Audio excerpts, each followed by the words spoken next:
જય શ્રી કૃષ્ણ, જય માતાજી. આજે આપણે વાત કરશું વાસ્તુ વિશે. કારણ કે આજના સમયમાં જ્યારે મકાન બનાવવામાં આવે છે ત્યારે વાસ્તુનું બહુ ધ્યાન રાખવામાં આવે છે.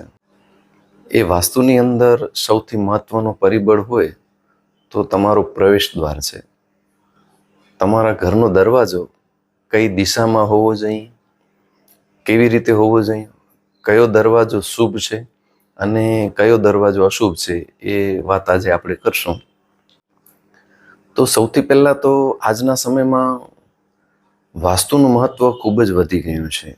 જ્યારે મકાન બને ત્યારથી વાસ્તુ માટે વાસ્તુશાસ્ત્રી હોય એમની સલાહ લેવામાં આવે છે કે મકાન કેવી રીતે બનાવવો, કઈ જગ્યા ઉપર રસોડું બનશે, ક્યાં બેડરૂમ બનશે, ભગવાનનો રૂમ કેવી રીતે રાખવો. પણ આ બધામાં સૌથી મહત્વનું છે તમારા ઘરનો પ્રવેશ દ્વાર. એ પ્રવેશ દ્વાર કેવો હોવો જોઈએ, કઈ દિશામાં હોવો જોઈએ, એ આપણે સમજીએ. એનાથી પહેલાં મહત્વનું છે કે વાસ્તુ એટલે શું, એને સમજીએ. વાસ્તુની ઉત્પત્તિ વૈદિક કાળમાં થયેલી છે અને અનેક પુરાણોમાં વાસ્તુની અંગે વાસ્તુ વિશે ઉલ્લેખ છે. જેમ કે રામાયણ છે, મહાભારત છે, મત્સ્ય પુરાણ છે, એમાં વાસ્તુ વિશે ઉલ્લેખ છે. એનાથી વિશેષ આપણે જોઈએ તો વેદોમાં પણ વાસ્તુ શાંતિના મંત્રો આપેલા છે. તો વાસ્તુ વૈદિક કાળથી છે. એક એવી કથા છે, થોડું આપણે સમજીએ એ કથાને.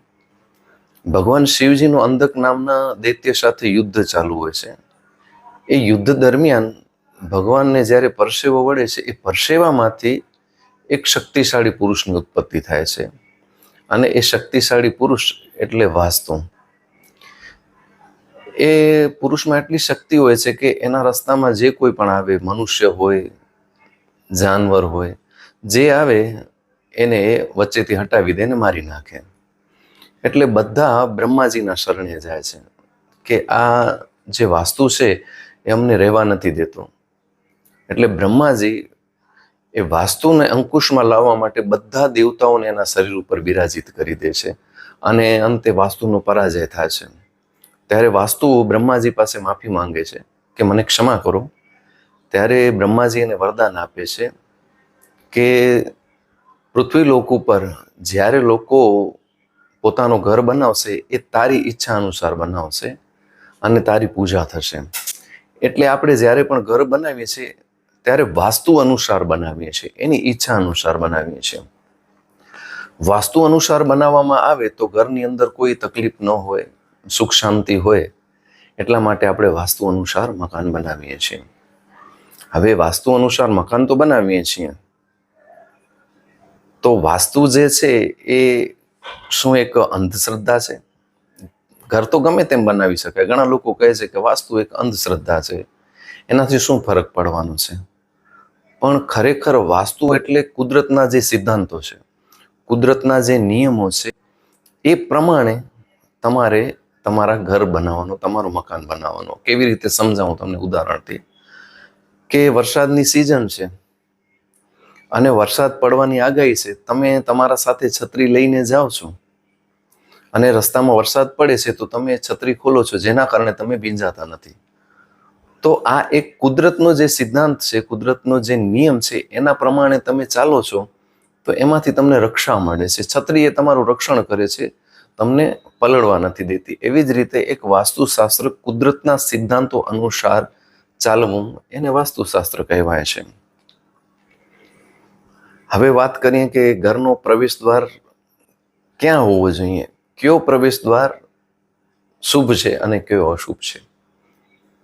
તો આમ જોઈએ તો જે આપણે મકાન બનાવીએ છીએ એને આપણે પ્લોટ કહીએ છીએ. પ્લોટના જે છે 4 પ્રકાર છે. એક છે પૂર્વમુખી પ્લોટ, બીજો છે દક્ષિણમુખી પ્લોટ, પશ્ચિમમુખી પ્લોટ અને ઉત્તરમુખી પ્લોટ. સૌ પ્રથમ એ નક્કી કરવું પડે કે તમારો પ્લોટ જે છે એ કયો છે. પ્લોટ અનુસાર ઘરનો પ્રવેશ દ્વાર નક્કી થાય છે.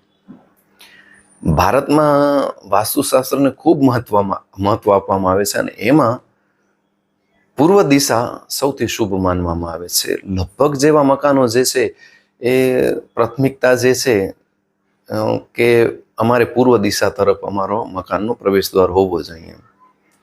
તો પૂર્વ દિશામાં પ્રવેશ દ્વાર બનાવવાથી જે છે એ ઘરની અંદર સુખ શાંતિ અને વાસ્તુ અનુસાર બની જાય છે એવું છે.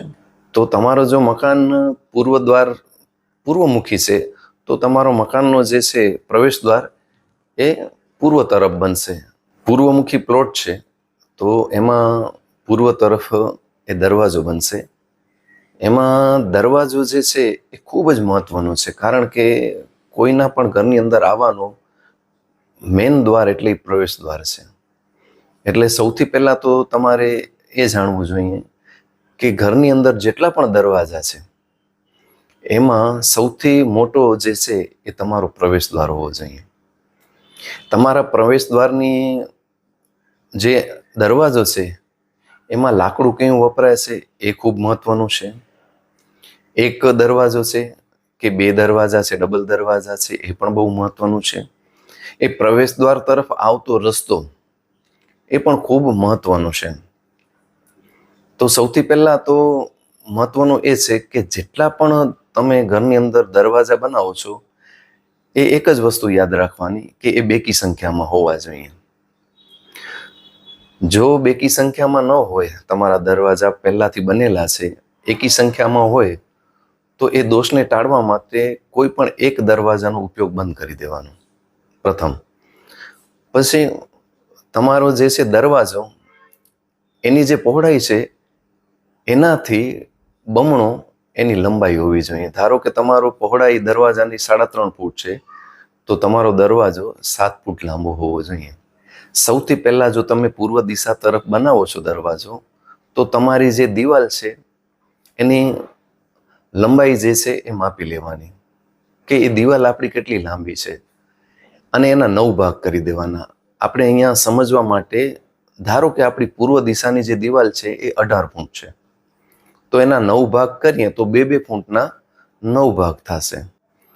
જો તમારો પૂર્વમુખી પ્લોટ છે અને પૂર્વ તરફ તમારે દરવાજો બનાવવો છે તો સૌથી શ્રેષ્ઠ રહેશે તમારો દરવાજો ઈશાન ખૂણામાં. એમાં 9 ભાગ કરવાના અને 2 ભાગ છોડી ત્રીજા અને ચોથા ભાગમાં તમારો દરવાજો બનવો જોઈએ. એટલે કે જો તમારી દિવાલ 18 ફૂટની છે તો તમારે 4 ફૂટ જગ્યા છોડી અને દરવાજો હોવો જોઈએ. અને આવી રીતે પૂર્વ દિશા તરફ તમારો પૂર્વમુખી પ્લોટ છે તો તમારો દરવાજો આવી રીતે હોવો જોઈએ. એના સિવાય જો દરવાજો બનાવેલો છે તો પૂર્વમુખી ઘર હોવા છતાં પણ સુખ શાંતિનો અભાવ જોવા મળે છે. ત્યારબાદ દક્ષિણમુખી જો તમારો પ્લોટ છે તો લોકો એને અશુભ માને છે કે દક્ષિણમુખી પ્લોટ તો ન જ હોવો જોઈએ. તેમ છતાં કોઈ અનુકૂળતા ન હોય તો દક્ષિણમુખી પ્લોટમાં મકાન બનતા હોય છે, પણ ઘણા લોકો અશુભ માને છે. પણ વાસ્તુશાસ્ત્ર એવું કહે છે કે જો તમે દક્ષિણમુખી પ્લોટ હોય એમાં વાસ્તુ અનુસાર જો મકાન બનાવવામાં આવે, એનો પ્રવેશ દ્વાર હોય અને વાસ્તુની બધી બાબતોનું જો ધ્યાન રાખવામાં આવે તો દક્ષિણમુખ જે ઘર હોય એમાં પણ તમે સુખ શાંતિથી રહી શકો છો. એટલે આપણે દક્ષિણમુખી જો ઘર હોય તો એમાં આપણે દરવાજો કેવી રીતે બનાવવો એ તમને હું સમજાવીશ. હવે દક્ષિણમુખી જે ઘર છે એને અશુભ શા માટે માનવામાં આવે છે? એક તો દક્ષિણ બાજુ જે છે, દક્ષિણ દિશાની અંદર યમની નગરી છે અને ત્યાંથી ભૂત પ્રેતના આવવાની જગ્યા છે, એટલા માટે એ દિશાને અશુભ માનવામાં આવે છે. અને એટલા માટે જ હનુમાનજીનું મુખ જે છે એ દક્ષિણ તરફ હોય છે કે ભૂત પ્રેત એ કોઈ આ બાજુ પ્રવેશ કરે નહીં. હવે જો તમે નવો મકાન બનાવવા માંગો છો તો દક્ષિણમુખી પ્લોટ હોય તો તમારો દરવાજો ક્યાં આવવો જોઈએ તમને સમજાવું. દક્ષિણ દિવાલ જે છે, દક્ષિણ તરફની દિવાલ, એના 9 ભાગ કરી દેવાના. જેમ તમે પૂર્વ દિશા તરફ કર્યા એવી જ રીતે 9 ભાગ કરવાના. ધારો કે 18 ફૂટની દિવાલ છે તો 2 ફૂટના 9 ભાગ થશે. એ 9 ભાગમાં જે અગ્નિખૂણો છે, અગ્નિખૂણો એટલે થશે તમારો પૂર્વ અને દક્ષિણ તરફની જે દિશા છે એના વચ્ચેનો જે ખૂણો છે ત્યાંથી પ્રારંભ કરવાનો અને 2 ભાગ છોડી દેવાના.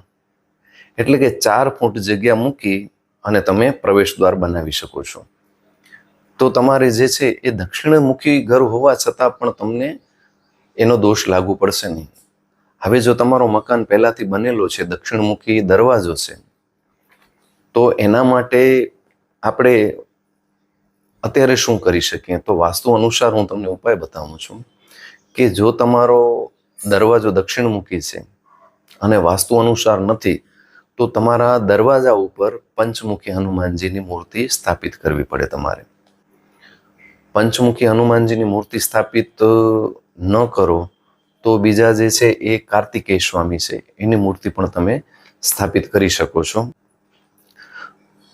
એના સિવાય બંને બાજુ તમારા પ્રવેશ દ્વાર પાસે બંને બાજુ બહારની સાઈડે ગણપતિજીની માર્બલની મૂર્તિ બેસાડવાની. નાની બેસાડો તો પણ ચાલે.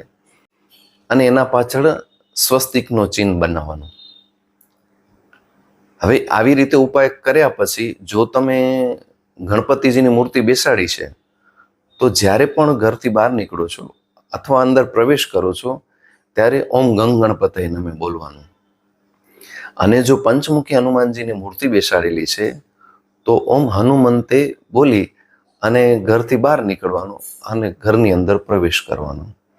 આ કરવાથી તમારો જે દક્ષિણ તરફનો દરવાજો છે, પ્રવેશ દ્વાર છે, એનો દોષ દૂર થાય છે. પછી જે છે એ પશ્ચિમ દિશા આવે છે. પ્રાથમિકતા પૂર્વ દિશાને આપવામાં આવે છે. પછી ન મળે તો પશ્ચિમમુખી ઘર બનાવવામાં આવે છે. હવે પશ્ચિમમુખી જો ઘર બનાવવામાં આવે તો દરવાજો તમારો ક્યાં હોવો જોઈએ? ધારો કે પશ્ચિમ તરફ દિવાલ છે, તો એના એવી જ રીતે 9 ભાગ કરવાના. 18 ફૂટની જો જગ્યા છે તો 2-2 ફૂટના 9 ભાગ થશે.